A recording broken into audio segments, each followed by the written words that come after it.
Hello champion of class 10 बेटा, कैसे हैं आप लोग? एकदम बढ़िया, तंदुरुस्त।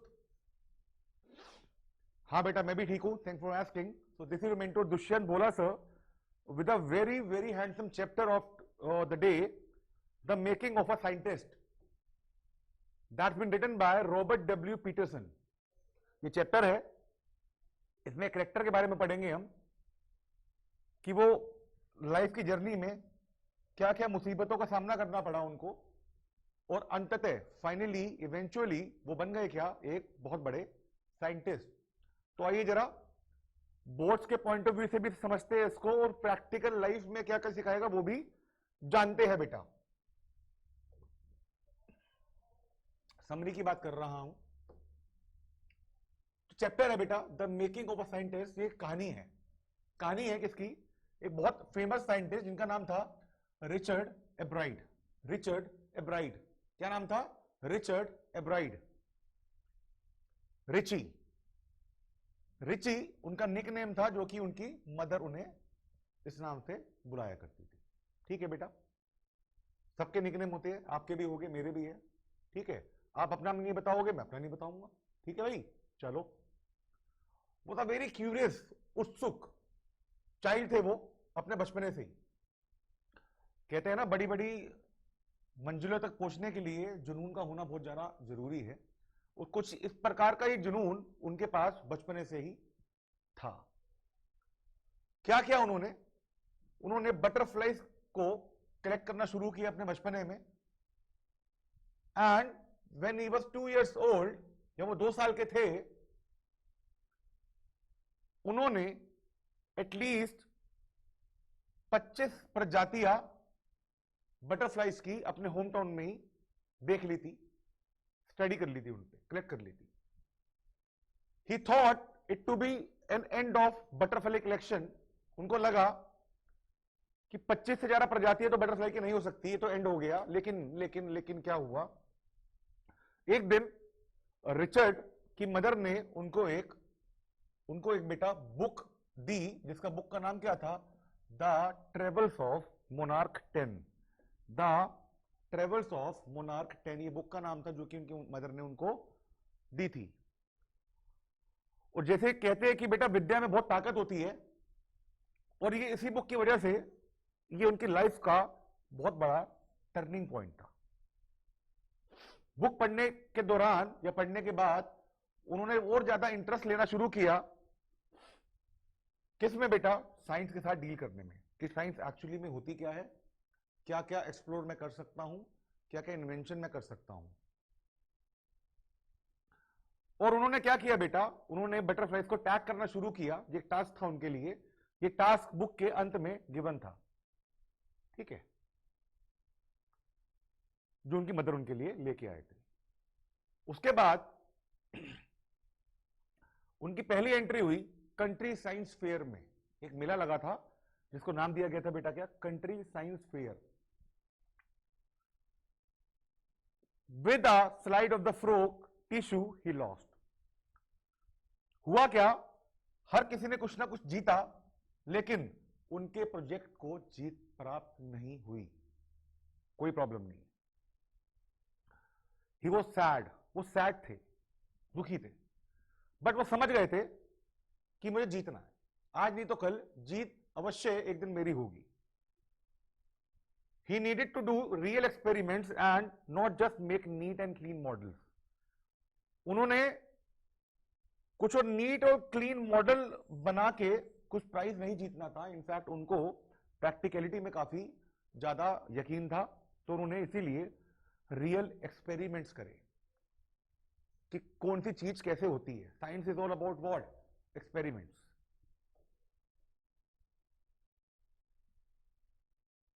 और उसके बाद उन्होंने क्या करा? एक डॉक्टर थे, फ्रेडरिक डॉक्टर थे, यूनिवर्सिटी ऑफ टोरंटो की। क्या नाम था बेटा? Doctor Frederick, university of Toronto. लिखा उनको, और क्या लिखा उसमें? कुछ आइडियाज उन्होंने उस इन डॉक्टर से अपील की कि मुझे कुछ आइडियाज चाहिए। क्या बनाने के लिए? प्रोजेक्ट बनाने के लिए। चलिए जी, काफी व्यस्त रहते थे वो ड्यूरिंग हिज हाई स्कूल। क्यों भाई? working on the long list sent to him by Dr. Frederick. हाँ, वो दिन आ गया था जब डॉक्टर फ्रेडरिक ने उनको लिस्ट सेंड करी टास्क करने की, एक्सपेरिमेंट करने की, और वो भी जो है आप ही की तरह 10th क्लास में ही थे जब उन्होंने ये काम करना शुरू किया। देन अगले साल के फेयर के लिए उन्होंने प्रोजेक्ट चूज करा, क्या? Looking at the viral disease that killed, एक डिसीज पे उन्होंने रिसर्च किया, viral disease that killed nearly all the monarch caterpillars every few years. तो उनकी जो किलिंग हो रही थी इसके पीछे का क्या लॉजिक था, क्या मकसद था, या क्या वायरल था, उन्होंने उस पर रिसर्च किया, स्टडी किया, और उनको क्या लगा that the reason for this could be a beetle. तो उन्होंने क्या किया, he started raising caterpillars in the presence of beetles, but अभी भी उनको कुछ रिजल्ट नहीं मिला। चलिए, तो उन्होंने जैसे ही अपने ट्रायल का एक्सपेरिमेंट दिखाया, कहां पे बेटा?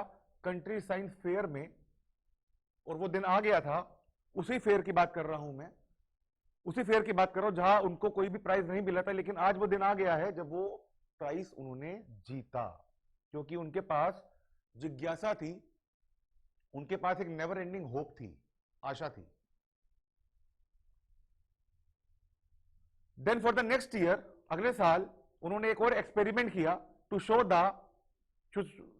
दैट वाइसरॉय बटरफ्लाइज, ये एक बटरफ्लाई की प्रजाति का नाम है वाइसरॉय बटरफ्लाइज कॉपीड मोनार्क।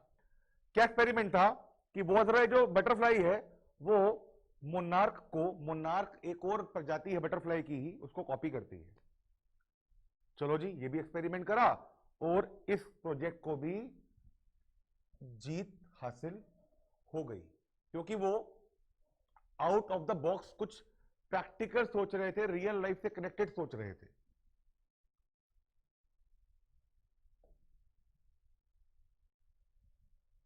इसके बाद देखिए, आप रील देखिए, एक रील देखिए, एंड्योरेंस पावर देखिए, कुछ ना कुछ वो करते ही रहे, आगे बढ़ते ही रहे। देन स्टार्टेड हिज रिसर्च, क्या? As to the purpose of the 12 gold spores on the back of a monarch pupa. ये भी क्या अपने आप में एक तरह की बटरफ्लाई की प्रजाति है। तो उन्होंने क्या करा, क्या देखा? देखा कि 12 गोल्ड स्पोर्ट्स है मोनार्क की बैक पे, स्पोर्ट है कुछ something like that. Everybody believe that it was just a design. सबने बिलीव किया कि गोल्ड के जो स्पोर्ट्स सिर्फ डिजाइन है, लेकिन doctor Frederick thought otherwise. Doctor Frederick का दिमाग कुछ अलग चला। Then a bright and another brilliant science student got together. क्या हुआ? रिचर्ड एब्राइट और एक और स्टूडेंट थे साइंस के ही, वो आपस में मिले और उन्होंने एक ऐसा डिवाइस बनाया जो दिखा सकता था क्या? Gold sports were responsible for releasing a hormone that was necessary for its growth. हाँ, वो सिर्फ स्पोर्ट्स एक डिजाइन नहीं था, एक डिवाइस बनाया दोनों ने मिलके, और उससे क्या पता लगा कि गोल्ड स्पोर्ट्स किस लिए रिस्पॉन्सिबल है? वो एक तरह का ऐसा हार्मोन रिलीज करते हैं जो कि उनकी ग्रोथ के लिए काफी आवश्यक है। With the help of sophisticated instruments at one of the labs, एक स्टूडेंट था, उसकी मदद से he got a chance to work and found the chemical structure of the hormone in the gold sports. तो इससे जाना, इस स्टूडेंट की मदद से जाना कि गोल्ड स्पोर्ट्स में जो हार्मोन है उसका केमिकल स्ट्रक्चर क्या है। आप देख रहे हैं ना, हाथ पे हाथ रख के नहीं बैठे, कुछ ना कुछ प्रोग्रेस के लिए करते ही रहे वो। उसके बाद एक दिन क्या हुआ, while looking at the photo of the chemical structure, जैसे ही वो उस स्ट्रक्चर की फोटो देख रहे थे, उन्होंने सॉल्व किया सबसे बड़ी पजल को ऑफ लाइफ। उनको क्या पता लगा? He came to know how a cell blueprints its DNA. देख रहे हो आप कितना ही दिमाग का काम। It was a big break through and was published in a magazine. भाई ऑब्वियस सी बात है, अपने आप में बहुत ही बड़ी न्यूज थी जो अब से पहले किसी को नहीं पता थी। ये पता लगने का जो रिस्पॉन्सिबल है वो कौन है भाई? साइंटिस्ट रिचर्ड जी, है ना। Something unique, something new. पढ़ते बेटा आगे। He also had many other intersects and also admired निहारना social studies teacher। उनको अपनी social study के जो टीचर थे वो भी उनको काफी पसंद थे। As he was the one who used to give him new ideas। हाँ, social studies के टीचर भी रिचर्ड को न्यू आइडियाज दिया करते थे। और रिचर्ड के अंदर और भी क्वालिटीज थी क्या? डिबेट में काफी अच्छे थे वो, पब्लिक स्पीकिंग में काफी अच्छे थे वो, और एक ग्रेट वो कैनोइस्ट थे। ये इनकी क्वालिटीज थी बेटा। कितनी अच्छी लाइन देखिए। He never used to win for the sake of winning or for prizes, but because he wanted to be the best at whatever he used to do। बहुत अच्छी लाइन है। वो कभी भी ना जीतने के लिए कुछ प्रयास नहीं करते थे या किसी प्राइज को पाने के लिए प्रयास नहीं करते थे। उनका मानना यह था मैं जो भी करूंगा मैं अपना बेस्ट करूंगा, उसका रिजल्ट मुझे चाहिए। ठीक है, तो मेरी भी आपसे यही सजेशन है क्या कि सेकंड आना फर्स्ट आना वो बात की बात है। आप अपना जितना बेस्ट कर सकते हैं आप उतना करिए। ये मैं आपसे प्रॉमिस कर रहा हूं कि बेस्ट अगर करेंगे तो मिलेगा भी आपको बेस्ट ही मिलेगा भाई। Clear? It is shown in this chapter that with the right amount of curiosity, कुछ काम को करने का जज्बा, जिज्ञासा, एक bright mind and the will to win, इच्छा, for right reasons are the qualities needed to be a scientist. Scientist बनने के लिए क्या क्या जरूरी है भाई? साइंटिस्ट तो नहीं कहूंगा मैं, साइंटिस्ट भी बनने के लिए या फिर कामयाब व्यक्ति बनने के लिए आपको क्या चाहिए? अमाउंट ऑफ क्यूरियोसिटी, चीजों के बारे में जानने की जिज्ञासा होनी चाहिए आपके पास, एक ब्राइट माइंड होना चाहिए, पॉजिटिव माइंड होना चाहिए, और शक्ति, विल होनी चाहिए क्या? जीतने के लिए, फॉर राइट रीजंस। और ऑब्वियसली बात है उनकी मदर ने भी काफी बड़ा रोल निभाया उनकी लाइफ में, है ना। What he was as it was she who supported him throughout his journey। हाँ, उनकी मदर को अपने बच्चे पर, रिचर्ड पर पूरा यकीन था कि जो भी ये कर रहा है एक ना एक दिन इसको कामयाबी जरूर मिलेगी, और ऐसा ही हुआ। उनकी मदर ने पूरा सपोर्ट किया उनको। और आपको मैं बता दूं, जो बताया भी था मैंने आपको, उनके लिए वो क्या लेके आई थी बेटा? बुक भी लेके आई थी जिसका नाम क्या था? The travels of monarch 10। और ये किताब पढ़ने के बाद उनकी लाइफ का टर्निंग पॉइंट था। इसी वजह से उनकी जिज्ञासा साइंस को जानने के लिए और ज्यादा भी आ गई।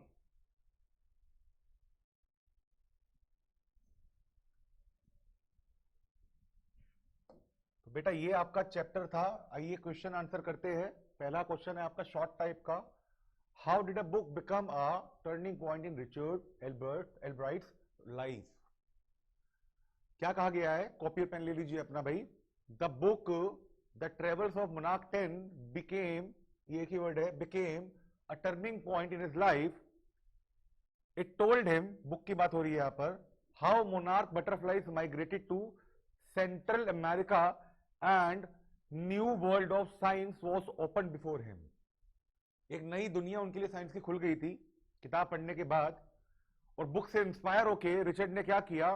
Started raising a flock of butterflies, a group of butterflies in the basement of his house. ठीक है,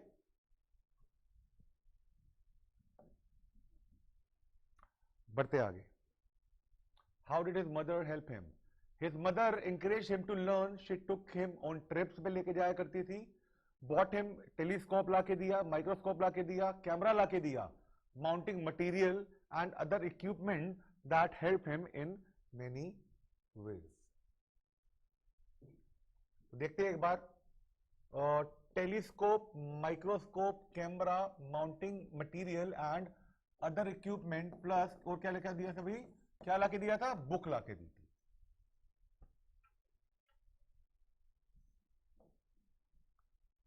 What was Bright's hobby in early childhood? He used to collect things in early childhood. He collected butterflies. क्या क्या collect किया उन्होंने, butterflies, rocks, fossils and coins. ये उनकी एक hobby थी बचपन की। He was an eager astronomer too. इसका मतलब उत्सुक। What was Ebright's project in his 8th grade? क्या प्रोजेक्ट था भाई? Ebright tried to find the cause of a viral disease in monarch caterpillars. ये मैं आपको समरी में ऑलरेडी बता भी चुका हूं। बढ़ते हैं लॉन्ग टाइप क्वेश्चंस पे। What are the necessary things in making of a scientist? देखो क्वेश्चन भी वही आ गया जो मैं आपसे भी डिस्कस कर ही रहा था। There are many things which are necessary for making a scientist. He should possess a first rate mind, rating उसकी फर्स्ट हो, curiosity and the will power, आपके अंदर की शक्ति। Ebright had all these things, ये सब थी। A man should never lose his scientific curiosity, कुछ ना कुछ नया करने का जज्बा होना चाहिए। He should be competitive but not in a bad sense, बिल्कुल ठीक है, बुरे से आपको कंपटीशन नहीं करना है, अच्छे से और बेहतर बनना है। He should not run after prizes, पर प्राइजेस की लालसा मत करिए, no no no no. Prize तो देखो अपने आप आपके पास आ जाएंगे, मैग्नेटिक फोर्स, लेकिन आपको क्या करना है, he should work for the right reasons. All these qualities are necessary in making of a scientist or a कामयाब पर्सन। देखते हैं true false. Richard Ebright entered a country science fair in the 7th grade, showed slides of frog tissues under a microscope and won a prize. Prize उनको नहीं मिला था, तो ये answer एकदम ठीक है। From the first Ebright had a driving curiosity along with the bright mind, बिल्कुल सच है, 100%। Monarch butterflies taste good to birds, no not at all, तो ये आंसर इसका फॉल्स ठीक है। The tiny gold spots on a monarch pupa produce the hormone necessary for the butterflies full development, बताओ हाँ है ना, बिल्कुल ठीक है, ग्रोथ के लिए वो जरूरी था। Richard Ebright was according to mister were always interested in winning for winning sake और winning to get a prize, उनको बिल्कुल भी जीतने की जिज्ञासा नहीं थी, प्राइज की जिज्ञासा नहीं थी, पर उनको ये था मैं जो भी करूंगा अपना बेस्ट करूंगा, बेस्ट मेरे पास अपने आप उसका रिवर्ट आउटपुट उसका आ जाएगा। ठीक है बेटा, इसका आंसर क्या है, फॉल्स।